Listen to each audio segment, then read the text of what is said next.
Bonjour, chers commerçants, Thierry Randazzo pour vous présenter aujourd'hui notre premier module dans la partie e-commerce.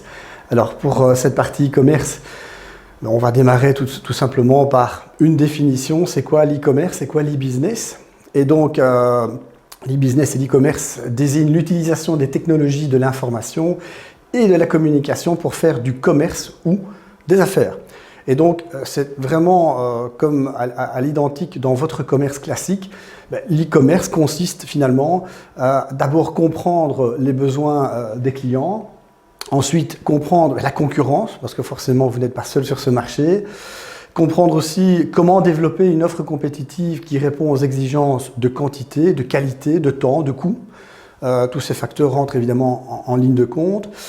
De permettre aussi de vous positionner pour promouvoir votre marque et votre entreprise. Et enfin et surtout, l'e-commerce va aussi vous amener à devoir expédier les marchandises, à gérer vos stocks, à recevoir les paiements et enfin aussi à répondre à des demandes de clients ou des fois des satisfactions ou des insatisfactions de clients. Donc il va falloir en effet donner suite à tout ça.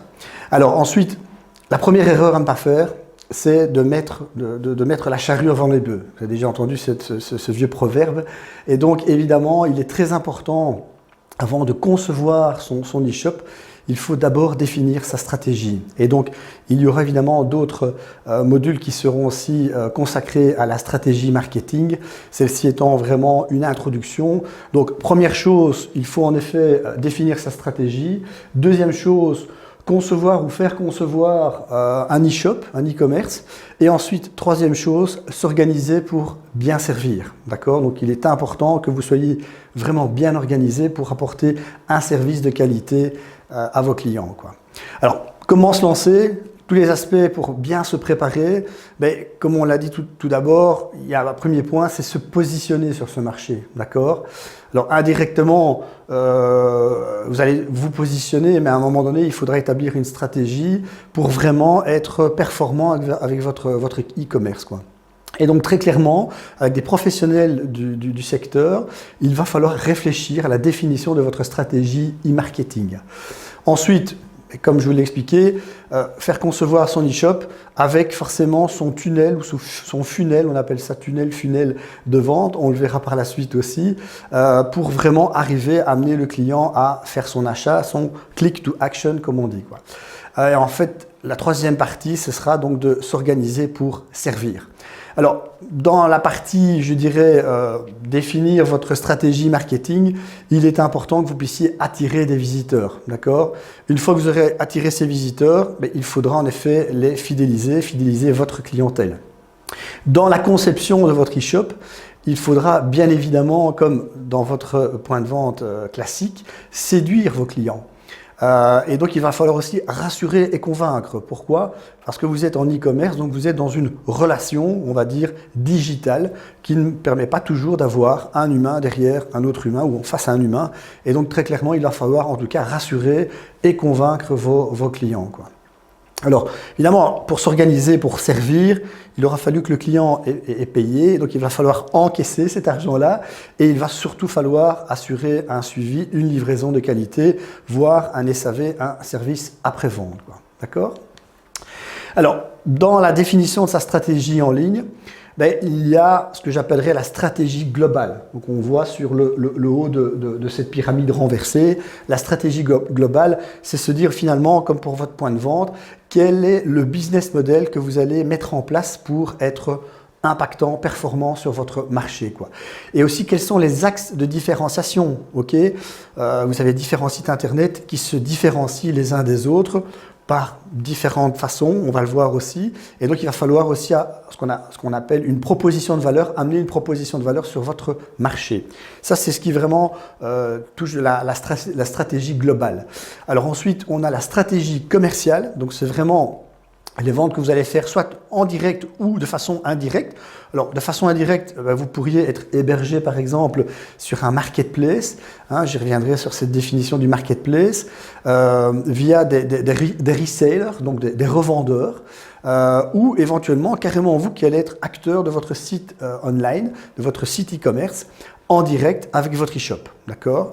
Et alors derrière une stratégie globale, une stratégie commerciale, vous aurez évidemment une stratégie ici de communication que l'on appelle souvent une stratégie pull, push ou encore une stratégie virale. Et ça, on le voit ici sur ce schéma-ci. Donc on va partir donc, dans un plan tactique avec, je dirais, un potentiel de client, hein, on voit sur la gauche le potentiel de client, avec l'acronyme AIDA, et je vais revenir sur cet acronyme AIDA, hein, qui est donc d'attirer l'attention, de susciter l'intérêt, le désir et l'action, et qui désigne finalement le modèle utilisé par les acteurs du marketing. Donc c'est 4 phases par lesquelles donc, un prospect passe avant de prendre une décision, et c'est vraiment la formule magique AIDA pour convertir, quand vous rédigez un contenu marketing, un email de prospection ou une landing page sur votre site internet, il faudra passer par ces phases ces 4 phases-là, quoi. Alors, on a vu qu'il y a dans la stratégie de communication des stratégies pull, donc on va parler de SEO, SEA, de réseaux sociaux, on y reviendra sur ces thématiques. Des stratégies push, ça veut dire que l'on va envoyer des emailing vers vos clients, on va envoyer des bannières publicitaires, on va héberger des bannières publicitaires qui vont amener une certaine viralité, en tout cas un certain nombre de clics to action. Et on va, vous avez déjà entendu peut-être parler du peer-to-peer, donc on va passer par du partage d'informations par le biais d'ambassadeurs, ça peut être des influenceurs, des youtubeurs, des youtubeuses par exemple, ou en tout cas des comparateurs de personnes qui vont justement comparer un produit par rapport à un autre. Et donc, vous allez avoir des sites de comparaison, quoi. Alors, évidemment, tout ça va vous amener vers votre site internet et on va, comme vous pouvez le voir sur la ligne du haut, évaluer un click-to-through rate, comme on dit, donc un pourcentage de clics vers votre site internet.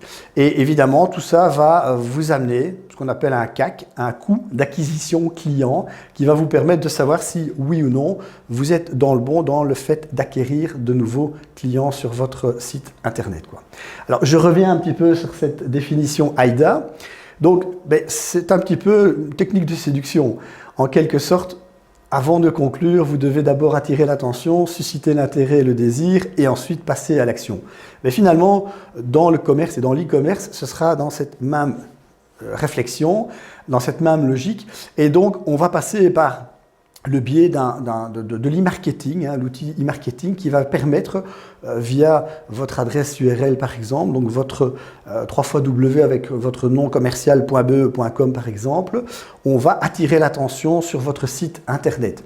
Ensuite, le client qui va s'intéresser à vos produits ou à vos services, mais en prenant le cas d'un produit, il sera intéressant d'envisager, lors de la visite de vos clients, de vos internautes, de leur proposer une fiche produit. D'accord ? Il faut que le client puisse être rassuré par le produit qu'il achète et donc on va établir des fiches produits.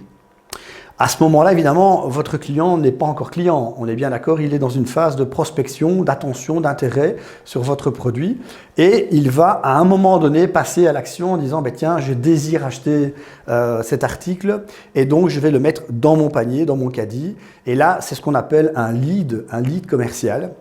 Donc là, ça veut dire que très clairement, le prospect passe tout doucement mais sûrement vers la phase d'achat et donc devient client chez vous, quoi.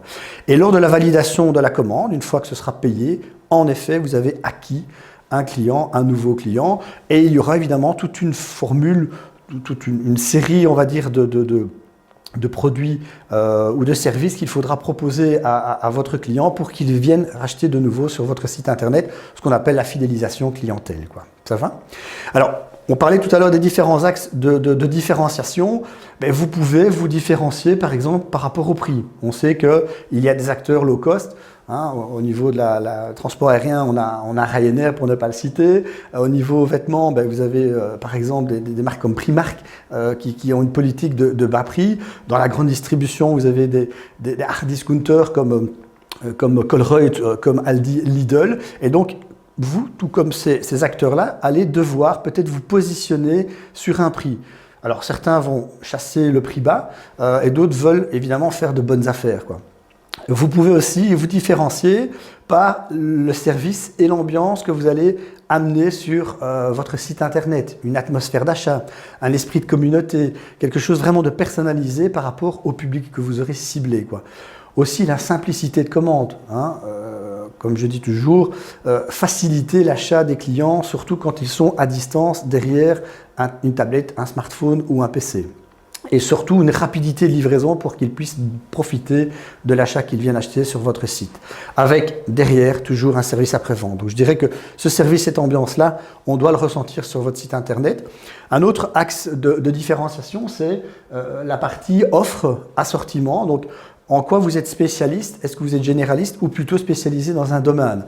Quelle est la qualité de vos produits? Il est important de parler de qualité de produits également et aussi les dernières tendances. Voilà, quelle est l'originalité de vos produits, de votre produit en particulier. Aussi très important, l'aspect valeur. Il est important que vous preniez à certains moments des valeurs. Les valeurs, ça peut être, par exemple, voilà, vous travaillez en circuit court, vous avez une authenticité de vos produits, vous êtes dans l'éco-responsabilité, l'éco-durabilité, dans l'équitable, dans la santé, dans le bio, bref, toutes ces valeurs sont en tout cas actuellement à la page et bien évidemment, ces valeurs vont en tout cas vous permettre de vous différencier de vos concurrents, quoi. Alors, s'organiser pour bien servir, donc ça c'est la troisième phase, toujours en conformité avec les réglementations, parce que forcément, vous vendez peut-être en Belgique, mais vous allez peut-être vendre en Europe, voire dans le monde entier, et donc ça demande une conformité avec toutes les réglementations. Donc il va falloir bien encaisser, c'est-à-dire proposer différents choix de moyens de paiement adéquats, différents choix de prestataires de paiement également, et aussi appliquer correctement la TVA intracommunautaire. D'accord ? Il ne faudra pas oublier non plus que vous avez toujours des petits malins qui vont essayer de frauder, et donc il va falloir envisager un process de détection de la fraude, quoi. Ça, c'est pour la partie bien encaissée. Sur l'autre partie, on va donc bien assurer la logistique et le service après-vente. Il va falloir s'organiser au niveau du sourcing. Alors, qu'est-ce que le sourcing? Le sourcing, en fait, consiste à laisser une entreprise autre que la vôtre gérer toute la partie achat dans un pays autre que le vôtre également, ainsi que toutes les activités qui en découlent. Donc ça peut être la négociation des prix, ça peut être le suivi, le contrôle de la marchandise, la logistique, le transport et le dédouanement, bref, la gestion du service complet, voire du service après-vente. Ça, c'est ce qu'on appelle vraiment le sourcing. On va s'organiser également pour le fulfillment. Okay, alors le fulfillment donc, regroupe l'ensemble des opérations de traitement logistique et administratif, des contacts qui sont générés lors d'une opération de marketing direct ou de promotion des ventes. Et donc, on verra notamment comment organiser le stock, le picking, donc comment on va utiliser, comment on va dispatcher votre produit avec l'emballage adéquat. Et donc, on pense directement à Amazon, hein, avec sa petite boîte avec le smiley. Quel type d'emballage pour quel type de produit doit être sorti de ces entrepôts pour arriver le plus vite chez vous, quoi.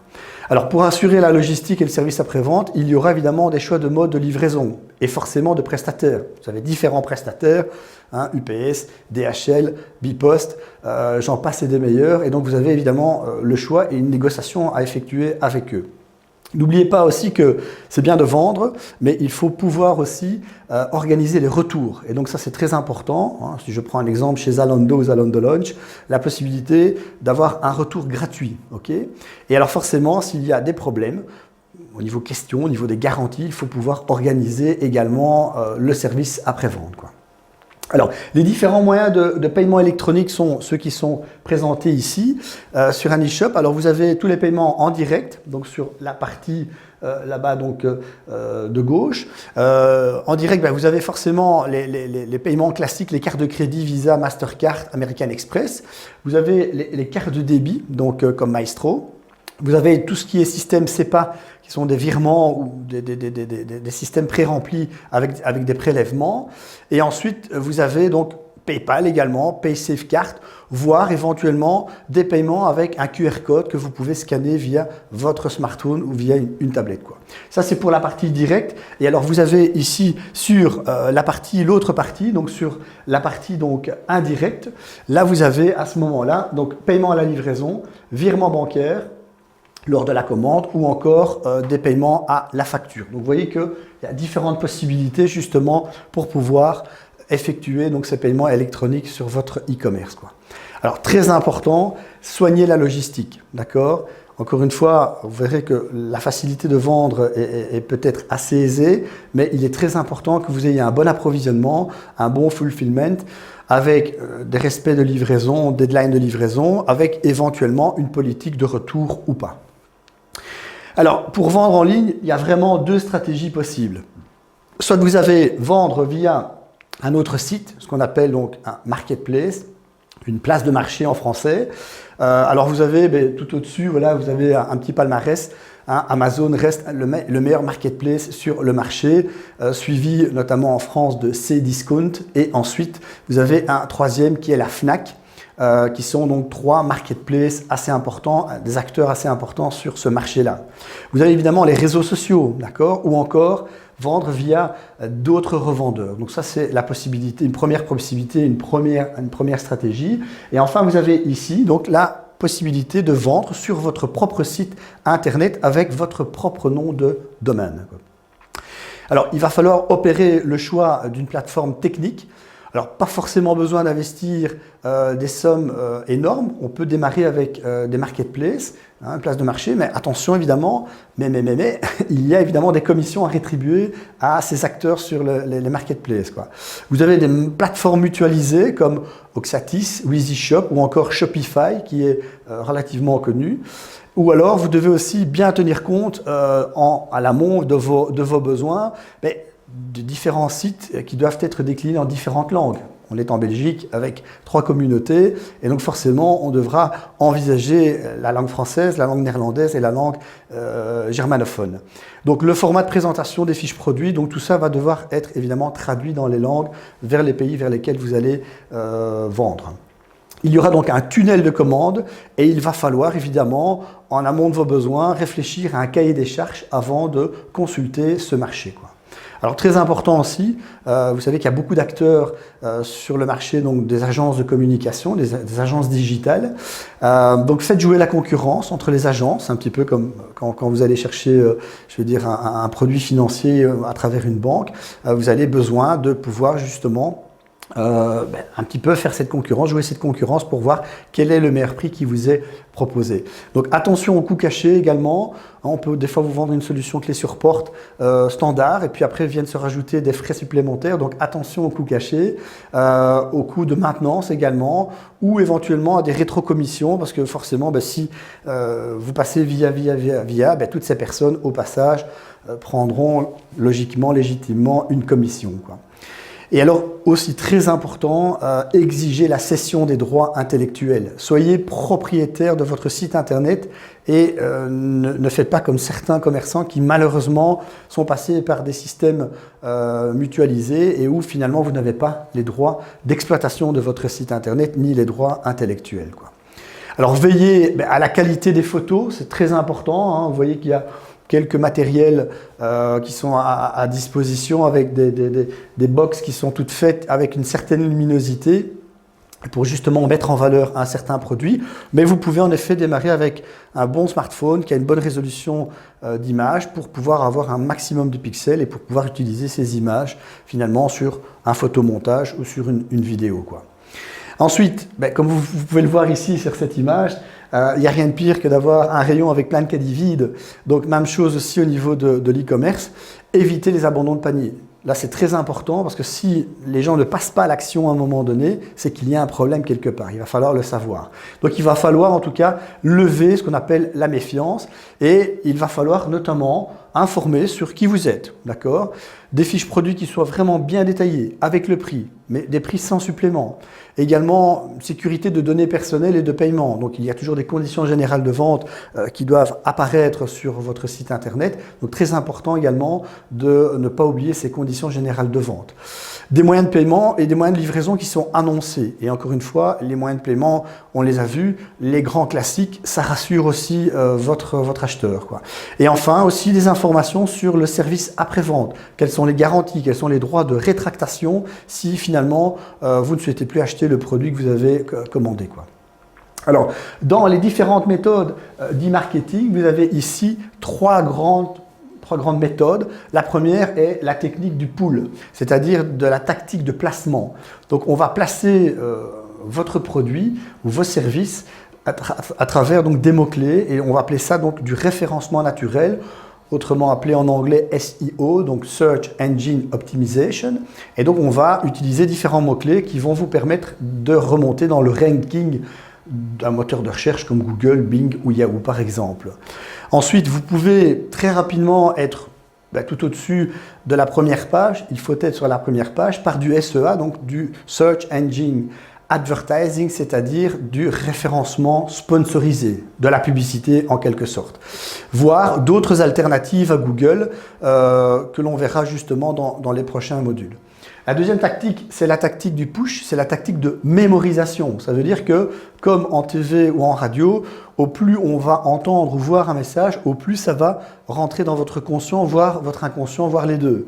Et donc, on va travailler avec ce qu'on appelle des displays, donc des bannières publicitaires. Soit aussi en travaillant le publi rédactionnel. Publicité, rédactionnel, on va rédiger du texte avec une image de votre produit et on va faire en sorte que ce soit du rédactionnel suffisant que pour pouvoir passer à l'action de l'achat à un moment donné. Les classiques, je dirais, emailing, vous aviez évidemment, si vous avez un magasin physique, vous travaillez avec du mailing par exemple, du mailing papier. On va travailler ici en e-commerce avec de l'emailing.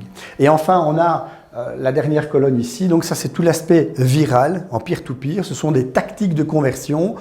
On va travailler avec le social shopping, donc avec forcément les réseaux sociaux, avec aussi du public rédactionnel, mais là à travers des personnes qui sont des influenceurs, des influenceuses, des youtubeurs, des youtubeuses, voire ici sur la dernière partie, le marketing d'affiliation. Le marketing d'affiliation, c'est aussi, on le verra donc dans d'autres modules, une façon de sponsoriser votre bannière sur d'autres sites qui peuvent être par exemple des sites d'information, quoi.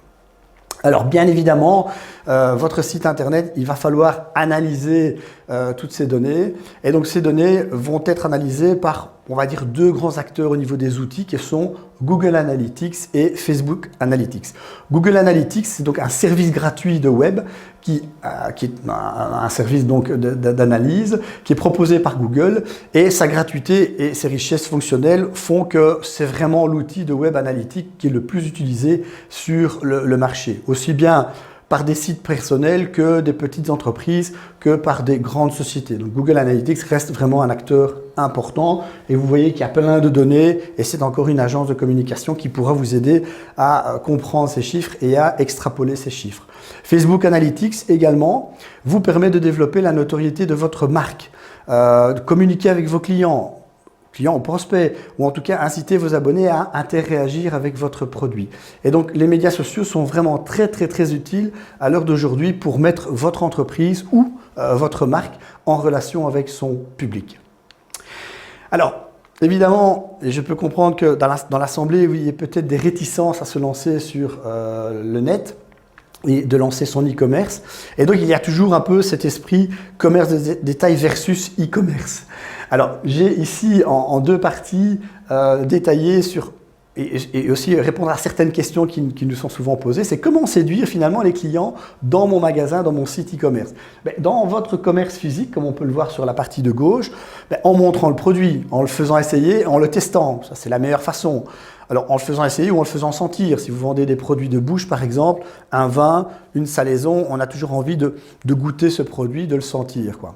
Ou en citant directement des arguments convaincants, des réductions que vous allez faire, voire des avantages du produit. Au niveau de l'e-commerce, on va utiliser des belles photos ou de l'audiovisuel également. Et on va évidemment travailler avec différents angles, différents zooms pour pouvoir proposer le produit. Des fois, on peut même avoir un produit qui tourne et qui soit en 360 degrés pour le voir sous toutes ses coutures, quoi. On peut évidemment en e-commerce proposer d'essayer les produits avec un retour gratuit. Je pense que Zalando l'a bien compris, pour ne pas le citer. On va aussi décrire les odeurs avec les bons mots et les bonnes images. Il faut qu'à travers des images, on ait envie d'acheter ce produit parce qu'il inspire confiance et ça flaire bon à travers votre écran. Et ensuite, en mentionnant de manière claire des arguments convaincants, de nouveau aussi, par des réductions, par des avantages, quoi. Alors, à l'autre question, comment améliorer la confiance envers mes produits? De nouveau, sur la partie de gauche, en commerce physique, on voit que de manière générale, ils peuvent tester le produit avant de l'acheter. Et donc, ensuite, ils repartent avec ou pas, d'accord? En e-commerce, en demandant à ses clients de poster quelques commentaires sur la qualité du produit, vous allez déjà inciter les autres à dire voilà, je vois que les avis sont très favorables à cet article, et donc ça vaut la peine. Soit en proposant un essai, une période d'essai ou une période d'essayage qui peut aussi un retour dans le mois ou dans les 2 mois ou dans les 3 mois. Et surtout en étant clair sur ce qui se cache derrière l'e-commerce, d'accord? Donc n'oubliez pas que vous devez rassurer vos clients et qu'il y ait bien une équipe de vente qui soit derrière votre site e-commerce, quoi. Alors, quelles sont les méthodes de paiement? En magasin, vous avez les méthodes classiques, carte bancaire, Mastercard, Visa ou Bancontact, voire encore le cash.